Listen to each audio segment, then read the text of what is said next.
Muy buenas noches.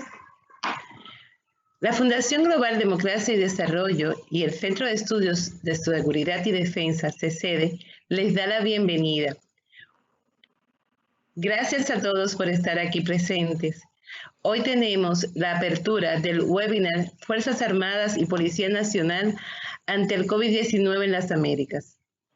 Durante estos 3 días, 28 de mayo, 3 de junio y 18 de junio, 10 países estarán presentando sus experiencias ante esta nueva realidad. Distinguidos expositores, oficiales militares, policías, público digital que nos acompañan. Muy buenas noches. Sean todos bienvenidos a este webinar. Quiero iniciar este evento con un agradecimiento expreso a todos los participantes e instituciones que hoy nos acompañan y están reunidos con nosotros en esta plataforma. Muchas gracias a todos. A lo largo de la trayectoria del Centro de Estudios de Seguridad y Defensa, nos hemos preocupado por presentar temas reales y de interés. Es por esto que hoy nos damos cita bajo la modalidad que hoy nos permite la tecnología. Desde principios de año vimos cómo, con asombro, cómo esta enfermedad del COVID-19 se fue propagando e incrementando en muy poco tiempo. Se convirtió en una pandemia, poniendo en jaque a todos los estados y replanteando las estrategias de seguridad nacional existentes. Es por este motivo que debemos trazar una línea con respuestas multidisciplinarias y efectivas ante un fenómeno global, pues estas amenazas híbridas ponen en riesgo nuestra sociedad y podrían repetirse, como ya se evidencia. Instituciones como las Fuerzas Armadas y las policías están entrenadas para dar respuesta ante este riesgo y estas amenazas. Pero, a pesar de esto, han visto quebrantado y han sido impactadas, pues no esperaban este tipo de guerra biológica. A pesar de que fueron pronosticadas por varias personalidades en su momento, el presidente George Bush, Barack Obama, alertó sobre prepararse para esta pandemia. Y el fundador de Microsoft, Bill Gates, también habló sobre este riesgo y sobre un posible brote contagioso y mortal de una gripe. También a principios de siglo tuvimos señales de que podía desarrollarse una epidemia. Tuvimos el SARS, el H1N1, el MERS, el ébola. Sin embargo, no lo vimos venir. La última pandemia registrada fue en el 1918, la más grave de la historia reciente, causada por el virus H1N1 con gérmenes de origen aviar, donde la cantidad de muertes se estima que por lo menos 50 millones de personas murieron en el mundo. Lo que nos lleva a preguntarnos, ¿cuáles fueron las lecciones aprendidas? ¿Cuáles fueron los protocolos manejados? ¿Se produjo el distanciamiento físico? ¿Qué pasó con nuestra memoria histórica? Hoy nos enfrentamos a una nueva pandemia y debemos replantear las estrategias y prepararnos de manera económica, sanitaria y del trabajo multidisciplinario entre los estados.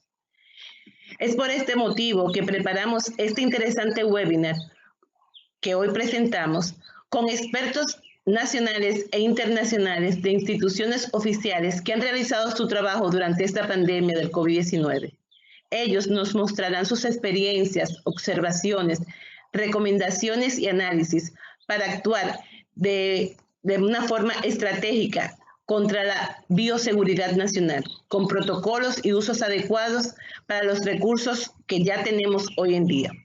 Debemos replantear cuál será la versión de los cuerpos castrenses, qué debemos reforzar en sus capacidades profesionales y presupuestos para potenciar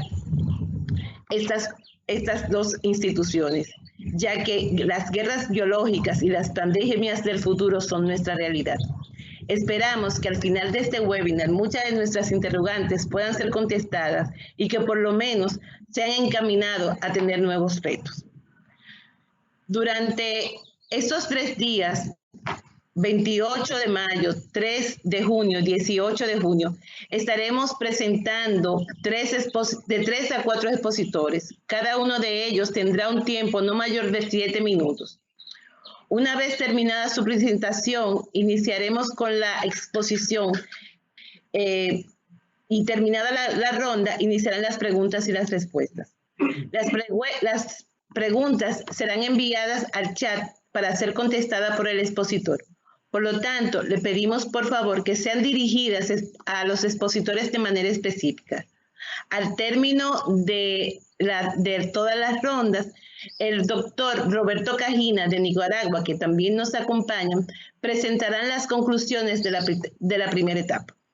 Sin más preámbulos, quiero presentarles hoy a nuestros expositores. Con nosotros está el general de división Osvaldo Harring, ministro de Defensa del Ecuador, quien tiene el tema Fuerzas Armadas en la Planificación Nacional y Gestión de Crisis Sanitaria.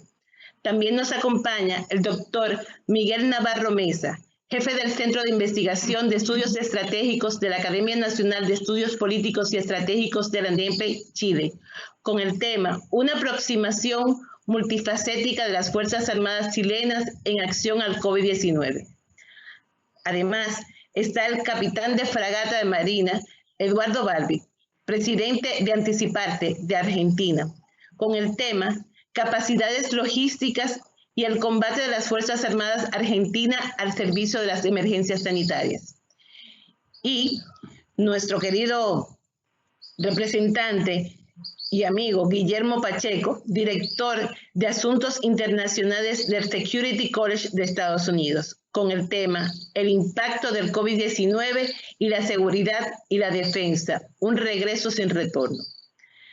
Tendremos al doctor Roberto Cajina, que es un consultor civil de seguridad y defensa y gobernabilidad democrática, miembro de la Junta Directiva de RESDAL, quien estará presentando las conclusiones. Quiero darle las gracias a todos los expositores quien de manera muy espontánea y han tenido el tiempo para estar con nosotros. Muchísimas gracias a ellos y muchísimas gracias a ustedes por ser parte de este webinar. Sin más preámbulos, quiero presentar al general de división Osvaldo Harring Román, ministro de Defensa Nacional de Ecuador, titular de la cartera de Estado Mayor de Ecuador entre el 2005 y 2006. Además, se desempeñó como subsecretario de Defensa y secretario del Consejo de Seguridad Nacional. Tiene una amplia experiencia en el campo militar. Además, fue jefe del Comando Conjunto de las Fuerzas Armadas, director de Operaciones del Ejército de Guerra, director de la Academia de Guerra del Ejército, director de la Escuela Superior Militar Eloy Alfaro, decano fundador de la Facultad de Ciencias Militares de la Escuela Politécnica del Ejército, es doctor en Ciencias de la Educación y licenciado en Administración de Ciencias Militares.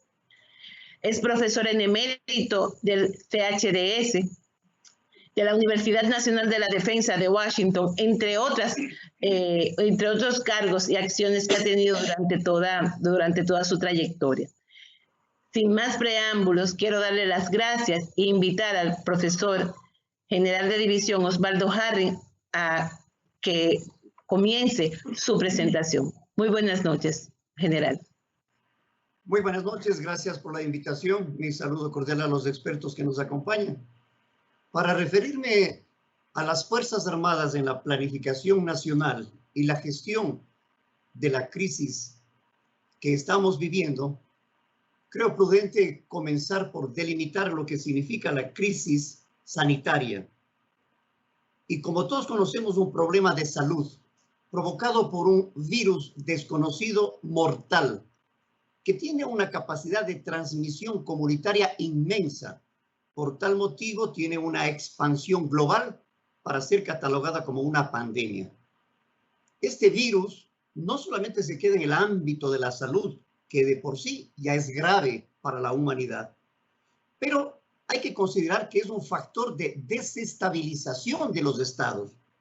Y digo así porque la característica fundamental es la discontinuidad que genera en el ambiente productivo, económico, industrial de los países. se paraliza la economía, las empresas comienzan a liquidarse, otras comienzan a quebrar, y el mejor de los ejemplos es las compañías aéreas de los países que prácticamente están quebradas, en su mayoría. Pero también hay disfuncionalidad, es decir, que estos mismos sistemas de empresas no pueden funcionar en su modo tradicional. Por tanto, el transporte, las comunicaciones, las mismas empresas, la misma salud, que es el sistema fundamental, la piedra angular para el tratamiento de esta pandemia, no funciona en la medida que se necesita. Es decir, es una prueba radical para los sistemas de salud de los países.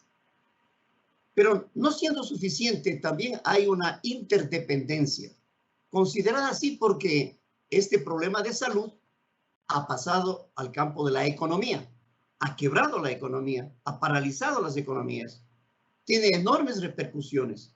Y de la economía también ha pasado a los otros aspectos de carácter social, porque la pobreza tradicional que se tiene en los países, especialmente de lo que estamos tratando en el ámbito latinoamericano, se profundiza. Y de ahí pasaría al último campo, que es el político y que tiene que ver con la seguridad pública. Es decir, hay una concatenación de hechos y de circunstancias que como un escalón más se va cumpliendo para generar un conflicto social. Y digo conflicto social porque en medio de esta descoordinación, desorganización, genera una gran confusión social en la sociedad, que se agrega a otros factores propios del ámbito nacional de cada uno de los países. En lo que corresponde al Ecuador, se agrega a estos factores mencionados el desempleo, la corrupción y la radicalización de la pobreza. Sobre estos factores agregados en el conflicto social es el ambiente propicio para que el populismo y el fanatismo encuentren el ambiente propicio para este conflicto social y que tienen un solo objetivo, el derrocamiento de la democracia. Yo creo que este escenario que le acabamos de describir es el muy próximo para la post-pandemia.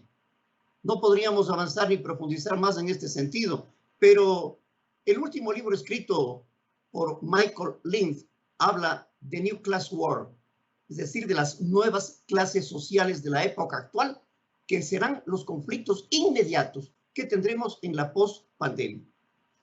Pero lo que conviene es referirnos al tema fundamental, cómo las Fuerzas Armadas participan en esta situación y cómo diseñan una estrategia militar para participar en la estrategia nacional.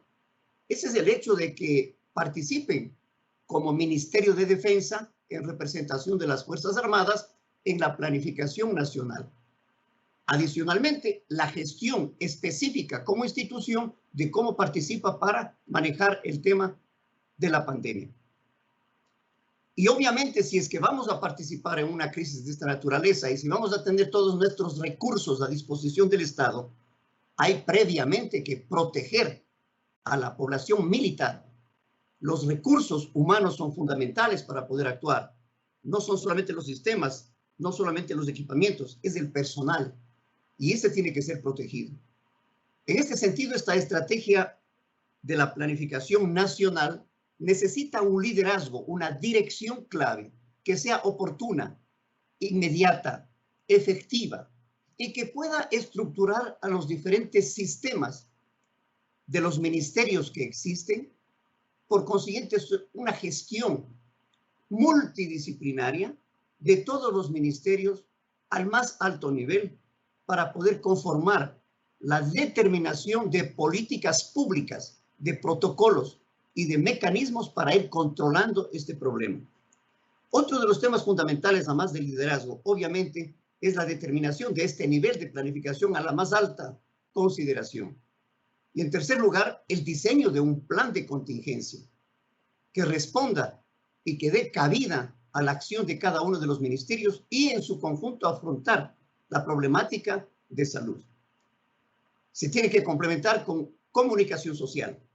obviamente, el interfase de la comunicación social del Estado con la prensa, con los medios públicos, privados, particulares y redes sociales, que son el principal problema de la dinámica social y de la actividad en la comunicación en la época actual.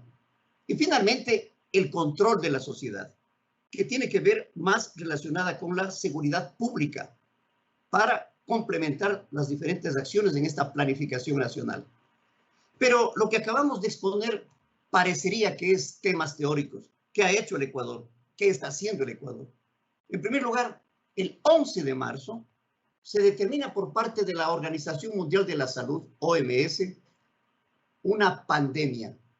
Y el momento que determina la existencia y la conformación de una pandemia con el coronavirus, lo que estamos viendo es que se está determinando ya a nivel global una planificación y una reacción. Inmediatamente el Ecuador, a la misma fecha, 11 de marzo, determina emergencia sanitaria para poder estructurar y poner en funcionamiento todo el esquema y la estructura nacional.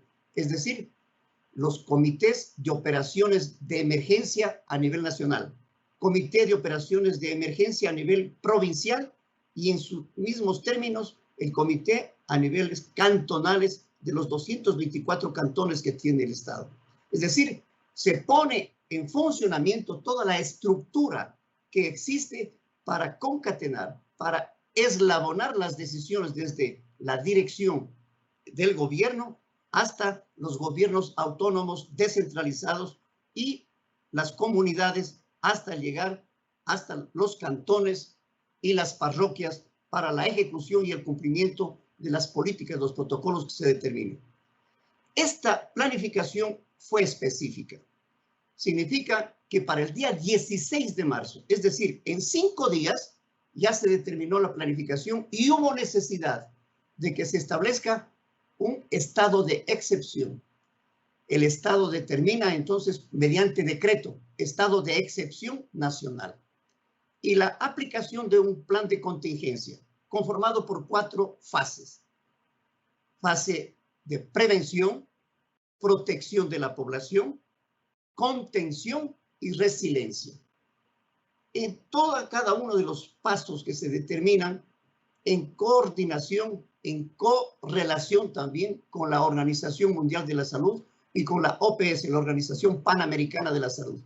Todas las medidas, protocolos, medidas de bioseguridad, las conocidas medidas que tienen que individualmente ser consideradas como un hábito y un cambio en la conducta social e individual para que la distancia social, para que las medidas de prevención de salud se apliquen tal como está establecido en cada una de las fases hasta llegar a la contención, que es la fase que estamos viviendo en este momento.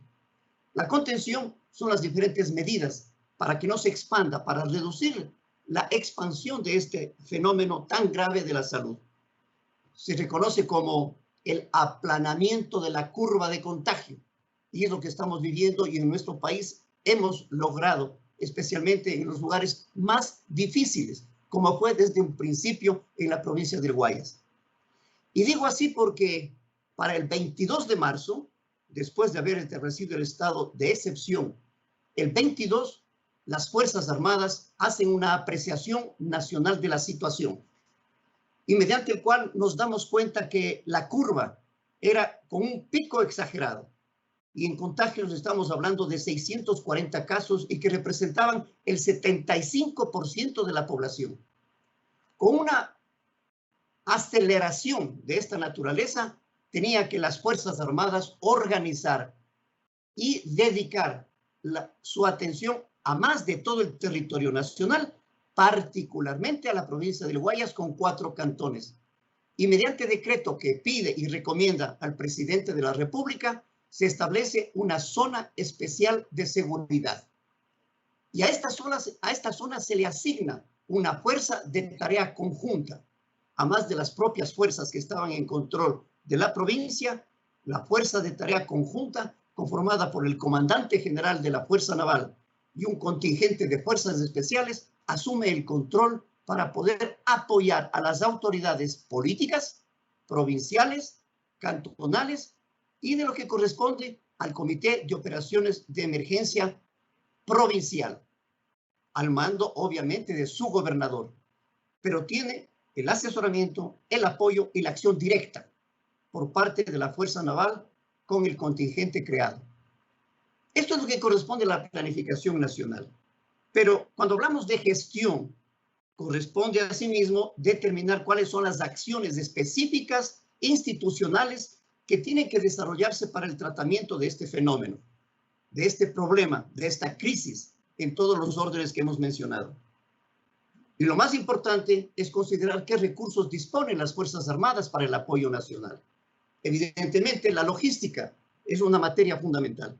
Es prácticamente el eje fundamental del desempeño de las Fuerzas Armadas para manejar este problema y para aplicar todas las resoluciones que se toman en el Comité Nacional de Emergencias. Este aspecto de la logística lo que hace es atender lo que habíamos dicho en su inicio en concepto, lo que era una crisis sanitaria. La disfuncionalidad. Si no funciona transportes, comunicaciones, abastecimientos, esa es materia de las Fuerzas Armadas.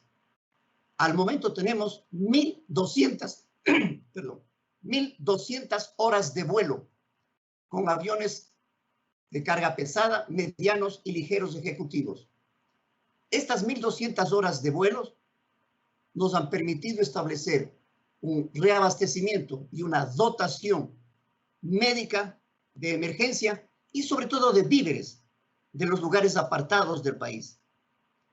Al momento tenemos 125 toneladas de abastecimiento entregadas por medios aéreos, helicópteros y medios aéreos.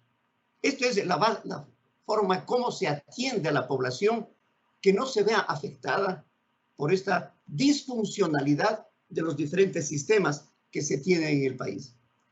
Pero más de esto, hay que considerar también que el control de la población es fundamental. Por tanto, apoya a la policía para que las medidas restrictivas de movilidad vehicular, peatonal, de atención al toque de queda, que se establece con horario para las diferentes provincias, y ese toque de queda es para lograr que exista confinamiento de los diferentes poblados y de las diferentes circunstancias en que tienen en las provincias para que se pueda prevenir, porque es una de las medidas fundamentales determinadas por la OMS. Si hay confinamiento, si es que hay restricción de movilidad, si es que hay permiso especial para que abran determinadas entidades, empresas y organizaciones solo con protocolos especiales, reducidas al máximo y con la capacidad de bioseguridad para que puedan atender. Y también se apoya no solamente a la policía, sino a las otras instituciones. En todo lo que llevamos de 75 días de la crisis, no hemos tenido un solo desmán de gravedad en la población, ni un solo asalto. No ha habido problemas de vandalismo, no ha habido asaltos. Y eso significa efectivo control social de la policía con apoyo de las Fuerzas Armadas. 37,000 efectivos empleados para estas misiones en apoyo a la Policía Nacional. Hemos detenido en esta época 200 toneladas de droga, es decir, seguimos en la protección de fronteras. Se realizó tanto en la frontera con Colombia como la frontera con Perú, reunión de mandos militares.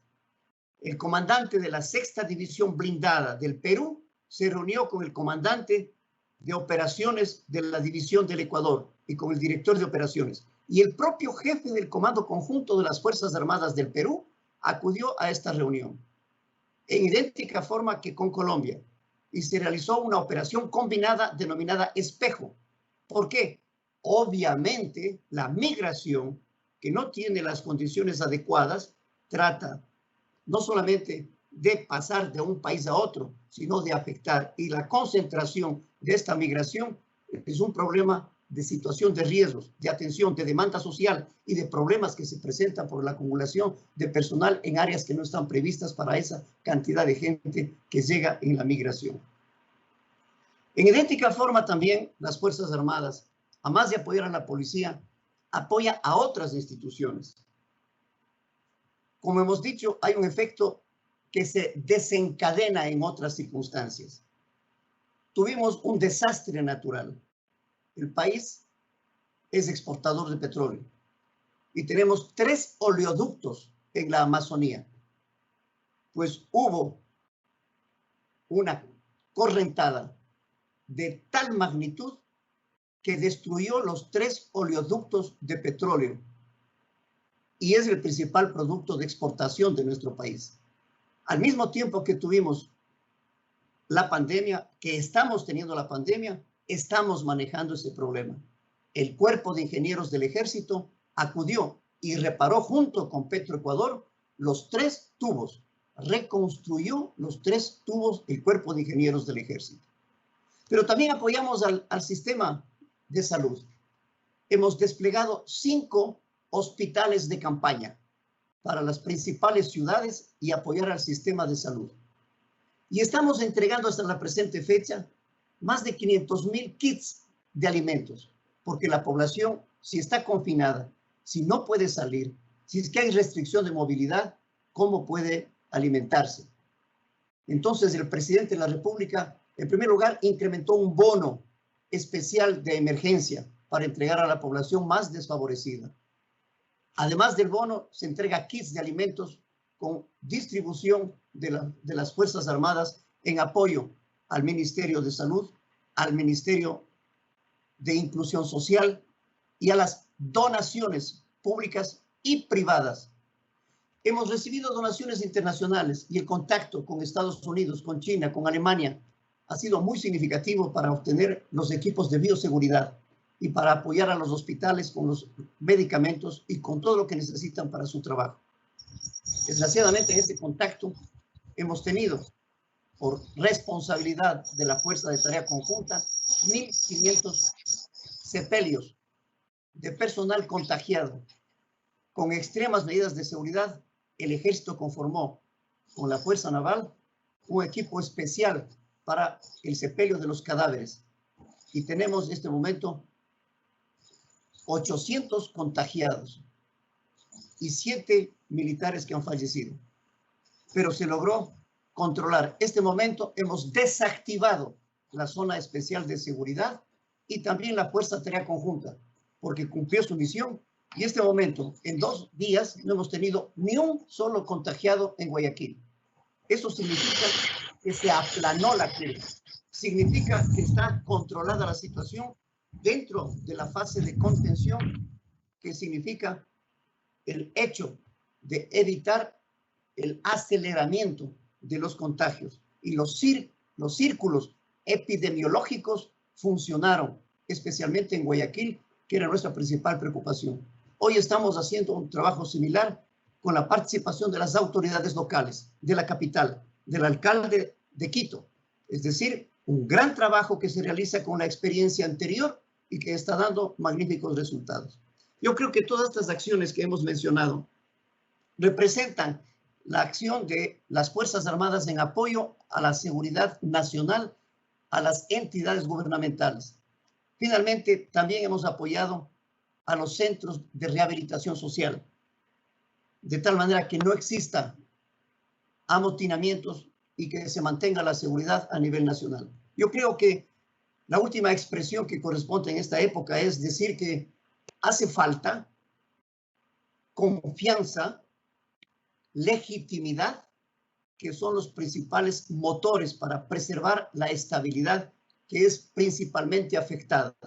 Y se demuestra que Fuerzas Armadas siempre están listas para servir. Muchas gracias. Muchísimas gracias, mi general Osvaldo Harry. Ha sido excelente su presentación, muy clara de cuáles son las acciones que han hecho las Fuerzas Armadas durante el tema de pandemia en Ecuador. Vamos a continuar con el doctor Miguel Navarro Mesa, jefe del Centro de Inteligencia de Estudios Estratégicos de la ANEP de Chile, quien es abogado, cientista político, licenciado en Ciencias Jurídicas y Sociales de la Universidad de Chile, magíster en Derecho con mención de Derecho Administrativo de la Universidad de Chile. También tiene un diplomado en Derecho Aeronáutico y del Espacio de la Universidad de Chile, graduado del Centro de Estudios Hemisféricos Williams Perry. También es graduado de la Universidad de Defensa en Washington. Actualmente es jefe del Centro de Investigación de Estudios Estratégicos de la Academia Nacional de Estudios Políticos y Estratégicos de Chile y profesor de la Academia de Guerra de las Fuerzas Aéreas Chilenas. Bienvenido, profesor Navarro. Adelante, por favor. Muchísimas gracias. Quisiera iniciar mi presentación con un especial reconocimiento y agradecimiento al Centro de Estudios de Seguridad y Defensa por esta excelente oportunidad de compartir con ustedes algunas reflexiones sobre la forma como la pandemia que actualmente enfrenta el mundo, no solamente Chile, no solamente nuestro hemisferio, sino que enfrenta al mundo, ha tenido impacto en la forma como se ejerce la función de defensa y la participación que corresponde a las Fuerzas Armadas chilenas en él. Son momentos trágicos, pero también son momentos que invitan a la reflexión para ver cuáles son los escenarios futuros.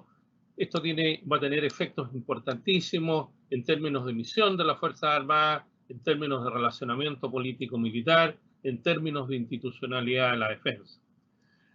El COVID-19 ha impactado fuertemente a Chile. Tenemos en este momento 86.900 contagiados, de los cuales aproximadamente 50.000 se mantienen activos.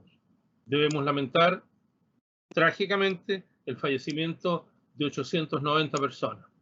Esto ha tenido un impacto social muy fuerte. En este momento el país, una parte importante del país, se encuentra en cuarentena total. Prácticamente la totalidad de la ciudad de Santiago y varias otras comunas en otras ciudades están en cuarentena. Esto significa más de 6 millones de personas que están sometidos a este régimen. Esto impone un tema social importantísimo. Ha tenido un impacto en el empleo. Estamos enfrentando una crisis económica comparable a la del año 1985. O sea, hace muchísimo tiempo que el país no sufría una crisis económica de esta magnitud. Una crisis social que inevitablemente está asociada a la pandemia y a la crisis económica subsecuente. Así que el país está muy fuertemente afectado por esto y todavía está en pleno proceso de expansión de los contagios. No se ha llegado, las autoridades han insistido en varias oportunidades que no ha llegado todavía al pic, estamos en un momento todavía transitando hacia ese estadio, lo cual obviamente es muy ominoso desde todo punto de vista. Ahora, en este escenario, las Fuerzas Armadas han tenido una participación sumamente relevante. Primero que nada y tempranamente, en el mes de marzo, el presidente de la República, enfrentado con la situación que el COVID ya había llegado a Chile y comienza la fase de contagio, se decide decretar el estado de excepción constitucional de catástrofe. Este es un estado de excepcionalidad constitucional especial en cuya virtud el presidente de la República adquiere poderes especiales, pero que los delega en cada una de las regiones del país, los delega en autoridades militares. Como todo estado de excepción constitucional, lo que hace es radicar en el presidente de la República potestades excepcionales para poder hacer frente a situaciones excepcionales. Pero esas potestades que adquiere el presidente en virtud de la dictación de este estado de excepción constitucional son inmediatamente delegadas en autoridades militares en cada una de las regiones del país. En síntesis, en este momento las autoridades militares a través de cada una de las regiones tienen sobre sí, asumen la totalidad de las potestades en materia de control del orden público. Hay un oficial general de las Fuerzas Armadas en cada una de las regiones al quien le quedan inmediatamente subordinadas todas las fuerzas militares y policiales que están acantonadas o desplegadas en esa región. Ahí hay un primer elemento que es importante tenerlo en consideración. O sea, hay un estado de excepción constitucional en cuya virtud son las Fuerzas Armadas las que son responsables del orden público, por delegación expresa de facultades del presidente de la República. Habiendo dicho esto, es necesario tener en consideración que Chile lamentablemente es un país que es muy proclive a tener desastres naturales. Nuestras Fuerzas Armadas tienen vasta experiencia en esta materia. Hemos tenido terremotos, tsunamis, grandes incendios, inundaciones, de modo que hay una experiencia, si se quiere, experiencia trágica, pero experiencia válida, valiosa, en términos de que las Fuerzas Armadas asuman el control del orden público y se radique en sus autoridades el proceso de recuperación de las zonas afectadas. En este caso, debido a la particular naturaleza del evento que tenemos que enfrentar, la autoridad del Ministerio de Salud es la que está encargada de, naturalmente, todo lo que es la administración de las medidas de contención de la pandemia. Pero frente a esas autoridades, en ese escenario jurídico, las Fuerzas Armadas están proporcionando apoyo directo. Y lo proporcionan de dos formas. En primer lugar, es un apoyo logístico directo a las autoridades civiles. Ese es un apoyo que significa apoyo logístico, transporte en distintos medios de las Fuerzas Armadas,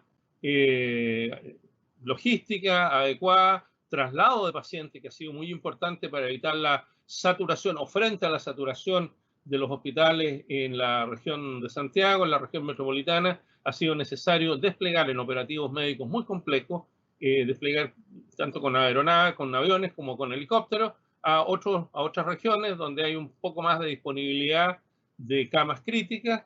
En fin, también un aporte internacional.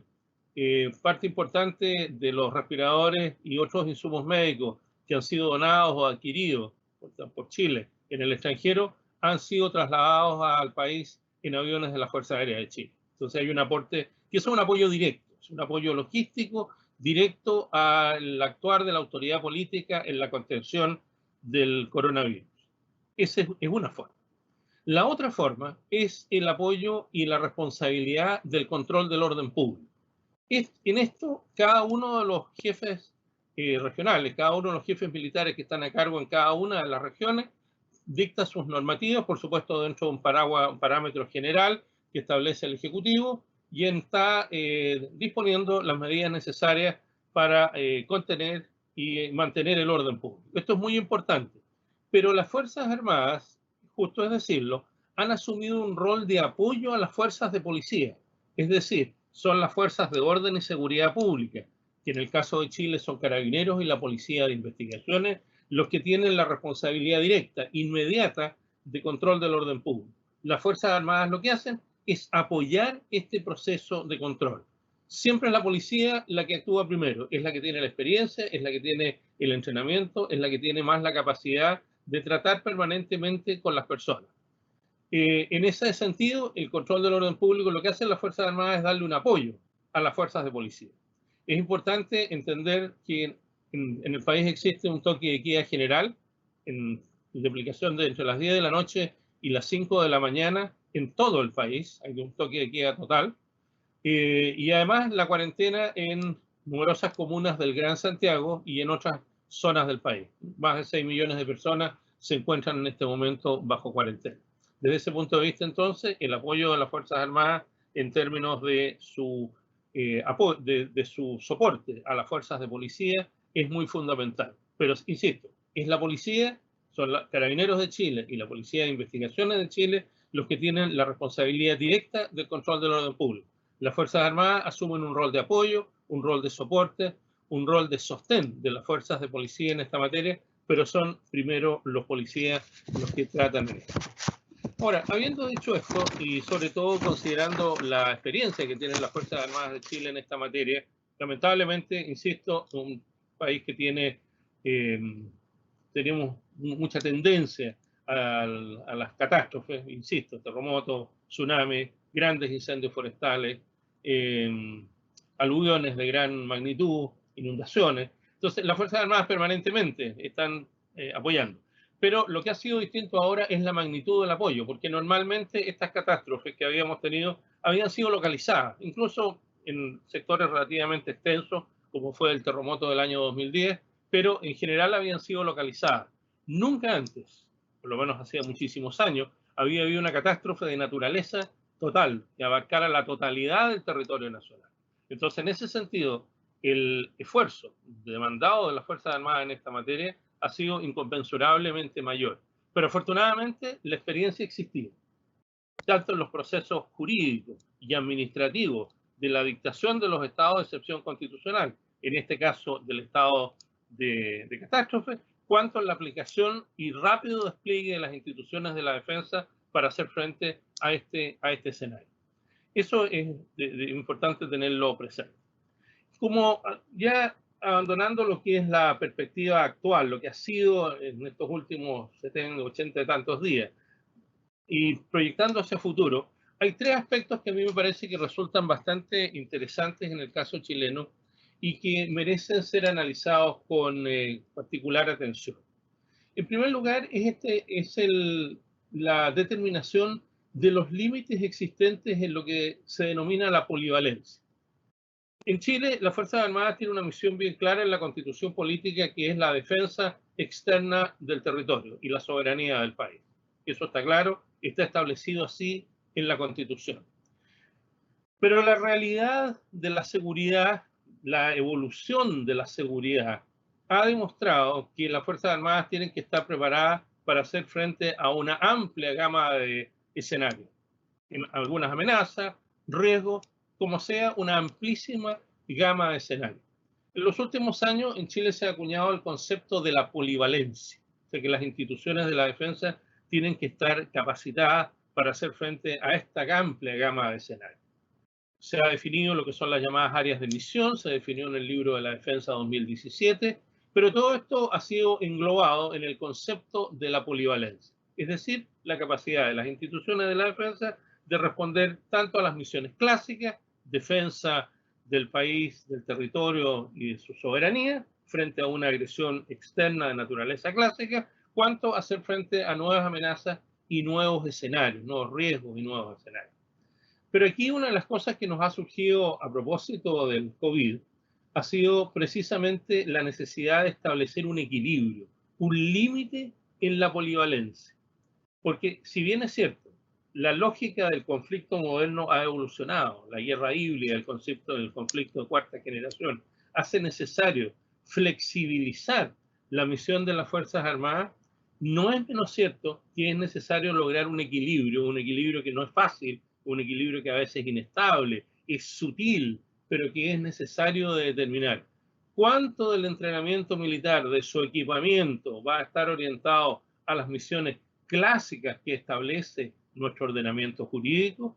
¿Y cuánto de esa capacidad, de ese entrenamiento, de esos recursos tecnológicos van a estar orientados a asumir funciones que no son esas clásicas, sino que son otros riesgos, otras amenazas que enfrenta el país? Allí hay una necesidad de establecer un mecanismo bastante sutil y que lo estamos percibiendo ahora. En esto no es menor una cuestión que se ha discutido bastante en la cátedra comparada, que es el escenario post-pandemia. ¿Cómo va a ser el mundo luego que termine este proceso?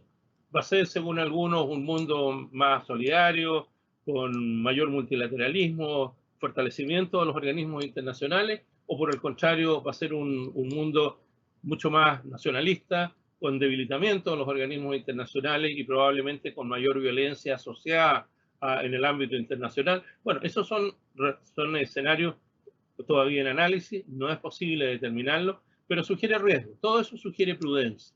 Y en esa lógica, uno de los elementos que nosotros hemos podido determinar es, insisto, la necesidad de lograr un equilibrio en la polivalencia. Entonces, por un lado, mantener las capacidades de las Fuerzas Armadas para sus funciones clásicas, sus funciones tradicionales, y al mismo tiempo lograr las capacidades y desarrollarlas y mantenerlas para ser capaz de asumir estos nuevos desafíos, estos nuevos retos, nuevos riesgos que tiene la seguridad nacional en un sentido bastante más amplio. El COVID ha sido una excelente oportunidad en ese sentido para destacar, una oportunidad trágica, ciertamente, y lo reconozco, soy el primero en reconocerlo, pero ha sido una oportunidad en este sentido. Un segundo elemento que es importante para nosotros es el tema que se ha visto muy claro en esto, es el fortalecimiento de la relación político-militar. En Chile, las Fuerzas Armadas están sometidas a la dirección del presidente de la República, el mando del presidente de la República, a través del ministro de Defensa Nacional. Y una de las cosas que se ha reforzado en esta situación ha sido precisamente esta dependencia, esta clara dependencia de las instituciones de la defensa respecto a las autoridades políticas que legítimamente están ejerciendo el poder, el presidente de la República y el ministro de Defensa Nacional. Aquí ha habido un fortalecimiento, se ha visto claramente de que tal como lo establece por lo demás la Constitución y la ley orgánica, lo dice claramente, establecen esta dependencia de las Fuerzas Armadas de la autoridad política. Y aquí lo hemos visto claramente en acción. Además, ha habido una plena coordinación entre los jefes militares que están en cada una de las regiones como responsables del orden público con las autoridades civiles encargadas de la contención de la pandemia en cada una de las regiones. O sea, se ha dado un perfecto equilibrio, ha funcionado, se ha demostrado que el sistema ha funcionado perfectamente. Digo, se ha demostrado una vez más, porque en las anteriores catástrofes que habíamos tenido había funcionado siempre igual. Pero se ha destacado de una manera muy relevante, efectivamente, el hecho de que hay una plena sujeción de las Fuerzas Armadas a las autoridades civiles, tal como lo establece la Constitución y la ley orgánica de las Fuerzas Armadas y la ley del Ministerio de Defensa, plenamente. Y se ha visto una vez más, se ha confirmado que esto existe y esta dinámica se da permanentemente. Entonces, ese es un segundo punto. Y un tercer punto, que lo hemos podido apreciar también, es la necesidad de fortalecer una adecuada institucionalidad superior de la seguridad de la defensa. Ahí tenemos un eslabón débil. Chile, por una serie de razones, después que modificó la ley orgánica de su Ministerio de Defensa, eliminó los dos consejos que había que permitían una interacción entre el nivel político del presidente de la República con el nivel de los ministros de Relaciones Exteriores, el ministro del Interior, el ministro de Defensa y las Fuerzas Armadas. El país quedó desprovisto de una adecuada arquitectura de seguridad nacional. Eso lo hemos podido apreciar ahora. No es que el sistema no haya funcionado, está funcionando, pero es evidente, y esto lo ha perfilado, algo que lo habíamos estudiado ya antes de que comenzara los estragos del COVID-19, pero que ahora esto lo está perfilando, la clara necesidad de avanzar en un proceso definitorio de una arquitectura superior de seguridad nacional, de seguridad y defensa, en la cual se integren todos los representantes que tienen, o representantes de todos los estamentos dentro del Ejecutivo que tienen responsabilidad en la consecución de la seguridad y la defensa del país. Entendido en sentido amplio estos conceptos. Este es un tercer punto que yo quería destacar. Así que, en síntesis, para cerrar, las Fuerzas Armadas tuvieron una reacción rápida cuando el presidente de la República dictó el estado de excepción constitucional de catástrofe, han continuado apoyando directamente a la autoridad política central y en cada una de las regiones en los aspectos logísticos, los aspectos técnicos, los aspectos materiales, y por otro lado siguen responsables del control del orden público, pero este control, la responsabilidad primaria, la tienen las fuerzas de policía. Las Fuerzas Armadas asumen un rol más bien de apoyo, pero no por ello menos efectivo y menos directo. Y finalmente, insisto también en estos últimos tres puntos, hemos visto el tema de la polivalencia, la necesidad de definir bien sus límites. La polivalencia es fundamental, pero hay que definir sus límites. El tema del fortalecimiento del control civil, que una vez más lo hemos visto que se ha generado tal como lo establece la Constitución y la legislación derivada. Y en tercer lugar, el elemento de la institucionalidad, que esto ha sido un estímulo, insisto, estímulo trágico, pero no por ello menos estímulo para los efectos de seguir adelante en el estudio de una adecuada institucionalidad superior de la seguridad y la defensa en el país. Eso es mi comentario. Muchísimas gracias. Muchísimas gracias, doctor Miguel Navarro, jefe del Centro de Inteligencia de Estudios Estratégicos de la ANEP Chile, por su excelente presentación y la visión que tenemos de las Fuerzas Armadas chilenas desde su óptica. Muchísimas gracias. Continuamos entonces ahora con el doctor Guillermo Pacheco Gaitán, director de Asuntos Internacionales del Security College of USA de los Estados Unidos. Es además fundador y director general del Centro Cristiano Público. Es director de Asuntos Internacionales de Security College. Es socio fundador también de la Universidad de Coaching Cristiana. Es escritor, orador, consultor en temas de seguridad y defensa hemisférica. También trabajó durante mucho tiempo en el Centro de Estudios Hemisféricos, a quien le damos una cordial bienvenida y le permitimos la entrada a este webinar. Bienvenido, Guillermo, por favor. Adelante. Josefina, muchísimas gracias. Buenas noches. Qué bueno es compartir entre amigos. Yo tengo un dicho que dice: entre amigos todo es más fácil. Es bueno ver amigos como Roberto, Miguel, el señor ministro, compañeros incluso de profesorado en el Centro Perry, y como tú dijiste, es de la que yo me considero la casa. Así que muchísimas gracias por esta oportunidad. Así que sin quitar mucho tiempo, yo voy a aprovechar estos minutos para hacer este proceso lo más rápido posible. Mi tema es el impacto del COVID-19 en la seguridad y la defensa, un regreso sin retorno. Creo que lo bueno de estar al final es que ya dijeron la mayoría de lo que uno tenía que decir respecto al entorno mismo del COVID-19, pero yo me quiero referir a que el mundo ha cambiado, pero ahora estamos en medio de un cambio que ha sido mucho más intenso, como lo mencionó Miguel, mucho más amplio, y quiero presentar, es una reunión virtual del Consejo Permanente de la OEA. Yo ayer tuve la oportunidad de participar justamente en una reunión igual, hablando del impacto del COVID en la política y en las fuerzas de seguridad y de policía, junto con el presidente de la JID y el director del colegio. Pero lo que nosotros tenemos que entender es que esto nos está obligando a una nueva normalidad, adaptarnos a algo que probablemente a principios de esta década, porque estábamos empezando una década, no habíamos pensado que íbamos a estar inmersos en algo global, en algo que nos iba a quitar hábitos y costumbres que traíamos hasta enero de este año. En esta ochentena, porque ya no es cuarentena, sino es una ochentena, hemos cambiado hábitos y costumbres para entrar en una nueva normalidad, sin dejar de olvidar que viene una nueva normalidad pospandémica, poscuarenténica, a la cual nosotros no tenemos que perderle de vista. Además de que estamos envueltos en lo que se conoce como un mundo VICA, un mundo volátil, incierto, complejo y ambiguo, que ha incrementado esa volatilidad, esa incertidumbre, esa complejidad y esa ambigüedad en este tiempo, y probablemente es lo que muchos están enfrentando porque no estábamos acostumbrados a eso. Los presidentes nunca habían tenido que enfrentarse a este proceso, y el Foro Económico Mundial desde hace 6 años, en su informe Riesgo Global que saca cada enero, hace 6 años lo empezó a decir, que ni los líderes más capaces tendrían la anticipación, podrían anticiparse a algunos de estos riesgos globales, obviamente dentro del cual estaban las pandemias.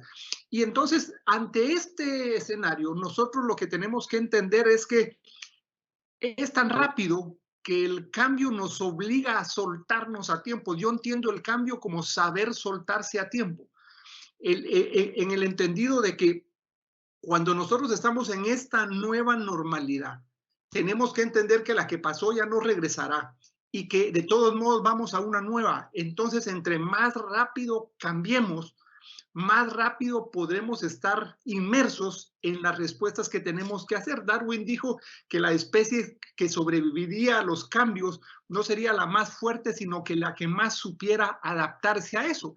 Y Sócrates nos recordó algo muy importante. Él dijo que el secreto del cambio es concentrar toda tu energía, no en pelear lo viejo, sino en construir lo nuevo.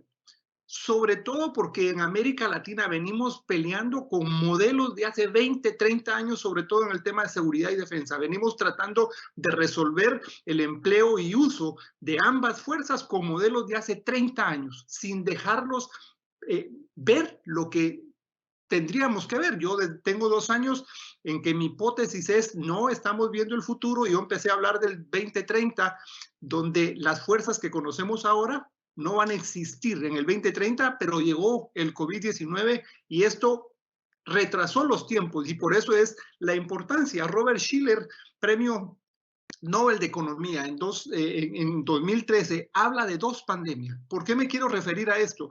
Porque él dice, mire, está la pandemia normal, el virus, pero hay una pandemia provocada por el virus que es peor que un terremoto, porque ha provocado un exceso de ansiedad y estrés en la gente por lo económico, por todo lo demás, que ha hecho que no se estén tomando buenas decisiones en el proceso. Entonces, la ansiedad va a durar mucho tiempo y es ese proceso post-estrés que probablemente calculan va a ser más difícil de contener que lo que estamos viendo ahora, porque en realidad cuando vemos los números del COVID-19 no son tan letales como hace 100 años con la fiebre española o cuando hace 200 con la peste negra. Entonces es importante porque probablemente este miedo es lo que detiene mucho para el cambio. Con el cambio tú tienes 2 opciones. Perdón, con el miedo 2 opciones, es o te paralizas o te cambias. Y por eso es que yo quiero referirme a 3 cosas: efectos, impactos y desafíos. Primero, es el efecto directo con implicancias políticas de ¿qué? De paralizar toda actividad comercial, social y económica, haciendo prevalecer lo digital y virtual, con un aislamiento físico y psicológico. La mayor característica de esto es que estemos reunidos aquí virtualmente. Antes lo que se hacía era que todos nos juntábamos en República Dominicana, en Funglode, íbamos al centro y se trasladaba la imagen para afuera. Ahora no, ahora estamos cada uno en su país, en su casa. Entonces, ese efecto directo es implicancia política. Yo quiero enfatizar que es implicancia política para mí más que el tema de salud. Otro es una prueba para las democracias en términos de gobernabilidad y la gobernanza. ¿Por qué? Hay diversos grados de cosas que tenemos que ver. Uno es la confianza política e institucional y el nivel en el que se encontraba antes de la pandemia. 2, el grado de credibilidad del sistema político. Y 3, la debilidad o insuficiencia de los mecanismos democráticos que estaban funcionando. Y esto es lo que nos tiene que ver en este proceso de no ver ni siquiera el pasado ni el presente, sino el futuro y cómo lo vamos a ver. Y el otro es el empleo y uso de las Fuerzas Armadas y Policías por estados de excepción constitucional, que no es nada nuevo. No es nada nuevo porque es lo que hemos venido viendo ahora, el empleo de las Fuerzas Armadas para situaciones no tradicionales. Cuando nosotros hacemos el análisis del empleo y uso, hay 4 estados en los que nosotros lo podemos ver. El empleo tradicional, no tradicional, el internacional en operaciones internacionales o apoyo al desarrollo. Nosotros vemos que el primero, el tradicional, tenemos años de no poder ver una naturaleza misma de este proceso y esto va en contra, lo voy a ver más adelante en los impactos, contra de esa naturaleza. En los niveles de impacto, uno, el internacional, es el debilitamiento del multilateralismo, que era un proceso en la región que ya venía desde antes. Lamentablemente, la creación de diversos entes de multilateralismo, ya ni siquiera regional, sino con una visión de debilitar lo regional, ya venía con ese debilitamiento del multilateralismo. Y 2, la desaparición de la cooperación internacional como una visión integradora que es lógica, si lo vemos porque el impacto que ha tenido esta pandemia es global. Entonces la visión nacionalista ha prevalecido, lo que ha hecho que conforme pueden ir saliendo se genere una primera cooperación internacional. El interméstico, el cierre de fronteras y la desconfianza vecinal que ya venía caminando desde antes, sobre todo cuando vemos el impacto de la migración venezolana, donde se genera un proceso inhumano en el que hay una victimización de los migrantes por diversas razones. Y lo otro es el fortalecimiento de la soberanía con las lógicas del siglo XX, que es la misma situación de nacionalismo frente a lo que no importaba en este momento, que es la lógica internacional. Y 3, impactos en, 1, la tendencia hacia la concentración de poder, autoritarismo y populismo. No quiero mencionar, Osvaldo lo mencionó al principio, pero es una tendencia a esa concentración. 2, el incremento de los niveles de pobreza y desigualdad. Y 3, la pérdida de naturaleza. Un incremento más de la pérdida de naturaleza de las Fuerzas Armadas, que han dejado, por un lado, el tema de sus misiones tradicionales. Lo mencionaba Miguel. Cuando nosotros vamos a ver una política de defensa, tenemos que ver qué porcentaje del presupuesto, que aún queda para eso, porque la mayor parte es para pagar salarios, se puede usar de acuerdo a la tendencia que ese país determine en la política. ¿Cuánto va a ser para misiones tradicionales? ¿Cuánto va a ser para las no tradicionales? ¿Cuánto para operaciones internacionales? ¿Y cuánto para apoyo al desarrollo? ¿Por qué? Porque eso lo tiene que definir el presupuesto. ¿Y cuáles son los desafíos? Lo primero que quiero ver es, nunca antes creo que nos hemos enfrentado a un proceso de resiliencia, que es tratar de que los estados nacionales puedan tratar de regresar a una originalidad que no va a ser la misma, definitivamente, y eso creo que es un principal desafío, el entender que como nunca antes este cambio de época, lo menciona Enrique Iglesias en un último webinar que estuvo presente en la Casa de América hace 2 días, que el cambio de época de ahora tiene una gran dificultad y que ese es el proceso de resiliencia lo va a tener que manejar. Es cuando una época no termina de terminar bien y no termina la otra de arrancar, se generan unas fisuras que donde lo que tenemos que esperar que haya una buena presentación. Y me quiero referir a 2 palabras. El general Stanley McChrystal habla de velocidad y adaptabilidad en todos los niveles, él dice que la adaptabilidad y la velocidad son en todos los niveles fundamentales para liderar en la guerra.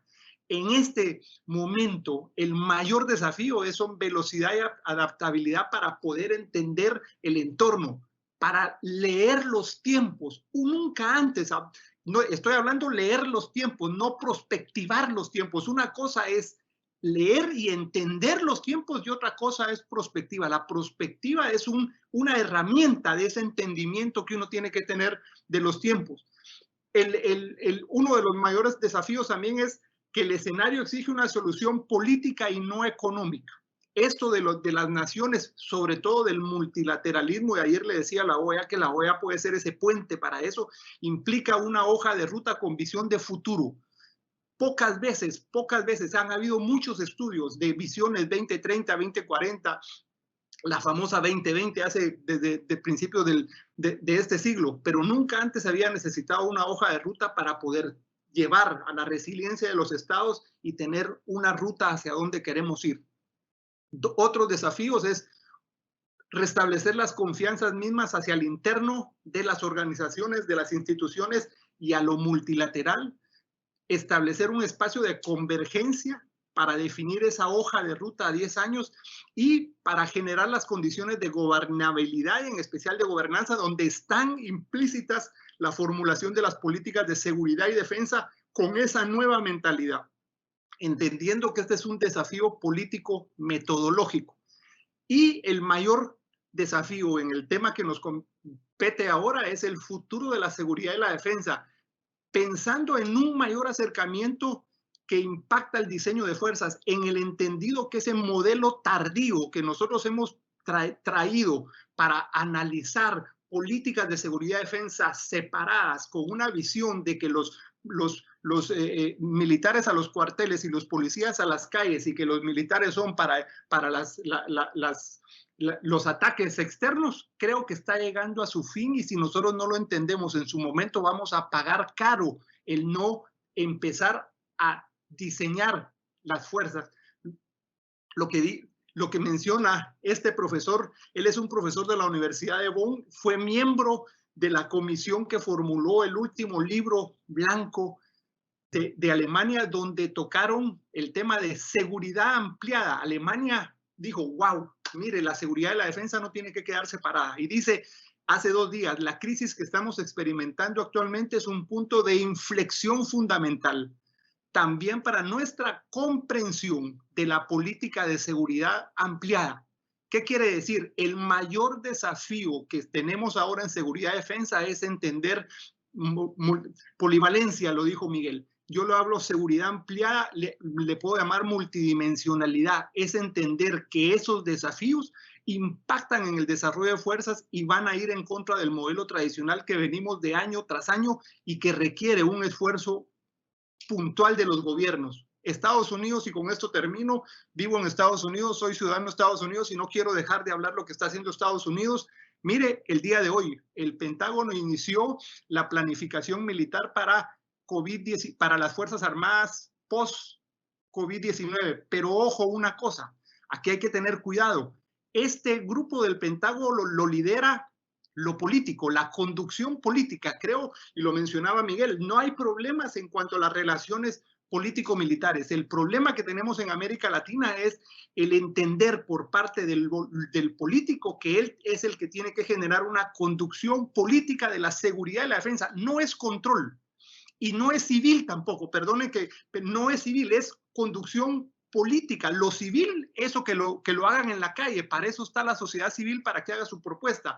Pero la conducción política es la que tiene que determinar cuál va a ser la política de seguridad y defensa en el futuro, y de eso se determinará cuál va a ser el diseño de fuerzas para lo que viene en el futuro cercano. Con eso termino. Muchas gracias, Guillermo. Ahora sí me escuchan. Muchísimas gracias, Guillermo. Interesante tu reflexión, tu presentación.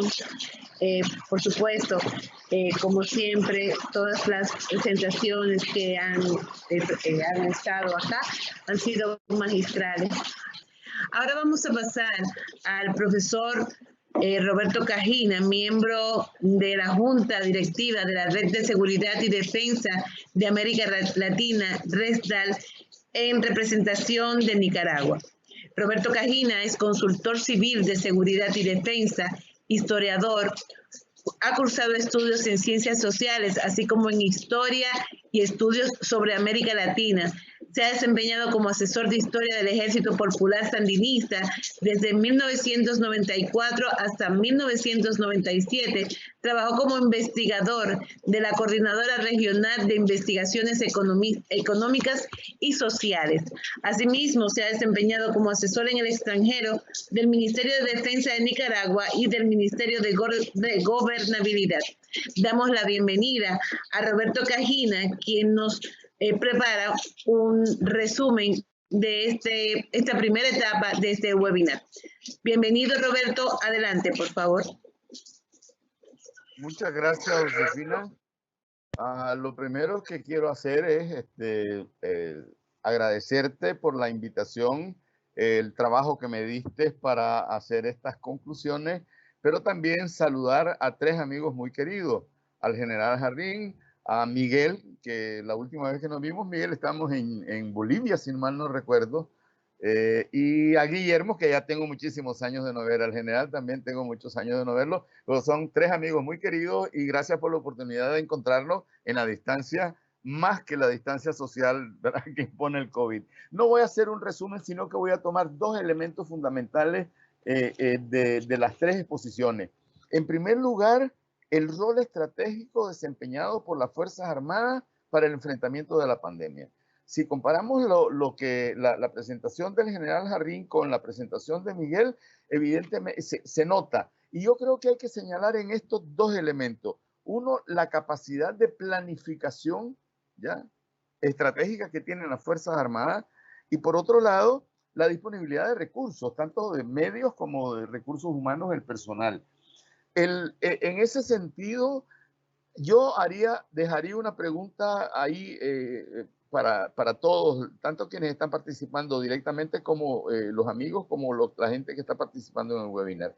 ¿Qué hubiera sido de nuestros países si no hubiéramos tenido esas Fuerzas Armadas con esas capacidades, con esa disponibilidad, con esa disciplina, con ese orden? Alguna vez, Miguel, hablamos en Bolivia a raíz del terremoto en Haití, ¿te recuerdas? Y el terremoto en Chile, esa capacidad de despliegue, de sobrevivir en el tiempo independientemente. Es decir, ¿qué hubiera sucedido? Específicamente ahora, en Chile y en Argentina, perdón, en Chile y en Ecuador, sin las Fuerzas Armadas. Y eso es serio y me lleva entonces a la otra cosa que quiero plantear. el futuro de las Fuerzas Armadas, el futuro de la seguridad y la defensa, como lo estaba planteando en alguna medida Guillermo. Aquí Miguel habló de polivalencia, Guillermo habló de seguridad ampliada y hace muchos años la OEA habló de seguridad multidimensional. Evidentemente que el COVID vino a demostrar cómo los espacios se han cerrado entre seguridad clásica y defensa clásica. Y entonces a mí me planteo lo siguiente: ¿cómo van a ser las Fuerzas Armadas del futuro? No solamente cómo va a ser las sociedades del futuro, cuáles van a ser las nuevas relaciones en la nueva normalidad que vamos a vivir, sino cómo van a ser las Fuerzas Armadas. Guillermo creo que planteaba en alguna medida, es decir, en términos de presupuesto, lo planteaba Guillermo, cuánto para misiones tradicionales, cuántos para misiones no tradicionales, etcétera. Pero no solamente es una cuestión de presupuesto, es una cuestión de construcción teórica, ya en términos de la visión estratégica de seguridad en los nuevos escenarios. Y de hecho creo que, como decía Miguel, la tragedia a la que se refería Miguel, que es la que estamos viviendo todos, nos ha traído una cantidad de posibilidades de redefinirnos. Y por eso yo siempre he dicho, por una experiencia muy particular acá en Nicaragua, que toda crisis tiene réditos. El reto es entender el rédito, aprovechar el rédito y desarrollar el rédito. Porque quedarnos quejando de la crisis no vamos a hacer absolutamente nada. Entonces, a mí me parece que el futuro de las Fuerzas Armadas, toda la cuestión de doctrina militar, doctrina de defensa, doctrina de seguridad, tiene que cambiar necesariamente. Y la polivalencia, ya se había venido dando el tema de la polivalencia, el término de la seguridad empleada, no solamente por lo que había trabajado la OEA en términos de seguridad multidimensional, sino el rol de los ejércitos en incendios, en desastres naturales, etc. Y en ese sentido, yo creo que el mayor aporte que hoy podemos sacar es preguntarnos cuál va a ser el futuro de las Fuerzas Armadas, habida cuenta que hay que reconocer el rol estratégico, fundamental y vital que han jugado en estos dos países, en Ecuador y en Chile. Muchas gracias. Buenas noches. Queremos darle las gracias a todos los que nos han acompañado durante la noche de hoy. En esta primera etapa, gracias a los expositores por haber sacado un momentito de su tiempo. Roberto, excelente conclusión. A las 97 personas que han estado con nosotros a través de esta casi 2 horas, también muchísimas gracias, y le queremos recordar que la segunda etapa va a ser el día 3 de junio a las 7 de la noche, y que tendremos como invitado al mayor general del Ejército de los Estados Unidos, James Taylor, director del Colegio Interamericano de Defensa. También estará con nosotros el doctor Gabriel Gaspar, subsecretario de las Fuerzas Armadas y exministro de Defensa de Chile, la doctora Ana Cárdenas, internacionalista del Tecnológico de Monterrey y de la Universidad de Ayahuasca. También participará con nosotros el general de división Walter Chávez, jefe de educación del Ministerio de Defensa de Perú. Así que agradecemos a todos ustedes por haber compartido su tiempo con nosotros y los esperamos en esta segunda etapa del webinar Fuerzas Armadas y Policía ante el COVID-19 en América Latina. Muchísimas gracias a los expositores y muy buenas noches, y hasta la próxima ocasión.